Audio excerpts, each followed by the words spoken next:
So you've considered how much insurance to purchase, but what do insurers consider when deciding how much your premium should be? What's their thought process and what are the factors they're thinking about? So I'm happy to share with you a few hints and tips and insights. Insurers will decide what risk they face in covering you as a professional indemnity risk, and they'll cover the following factors in their thought process. So the first one will be, how long have you been operating in your business and how much industry experience do you have? So overall, how long have you worked in your chosen profession or sector of industry? For example, if we go to a clinic and we go and see a healthcare professional, a specialist, we might be more cautious about seeing somebody who's only recently qualified, for example. An insurer would see that no differently to how you would see it. They might also consider what professional qualifications you have.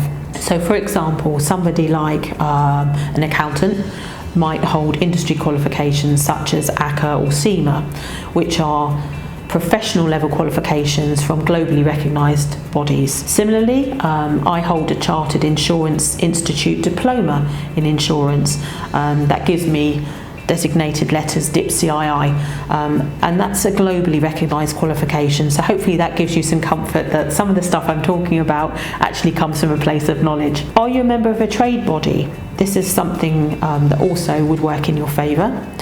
Are you in an area where you've had claims made against you previously? So if you've been trading for a while and you've got a back catalogue of customers and clients and projects under your belt, have you ever had any incidents from which a claim could arise, or have any claims been made against you in the past, and what was the outcome of that? Claims history is an important guide, as it gives an insurer a feeling of how you run your business and how responsible you are in running a business. What control measures or processes do you have to minimise your exposure to claims? So for example, do you vet your employees if you have people working in your business on your behalf? Are they qualified? Do you have your clients sign any disclaimers, for example, waiving any liability? So are they able to claim against you for each and every incident, or do you contract out with some of those? And sometimes we call those hold harmless agreements in insurance. Do you limit your liability by contract? So do you basically say, I'm happy to accept a responsibility up to a certain threshold of dirham, for example? Sometimes these can appear in contracts and sometimes customers are happy to sign. But a lot of contracts are quite open-ended when it comes to aspects such as damages. So again, that's something that an insurer would consider very carefully. And what limit of liability are you seeking?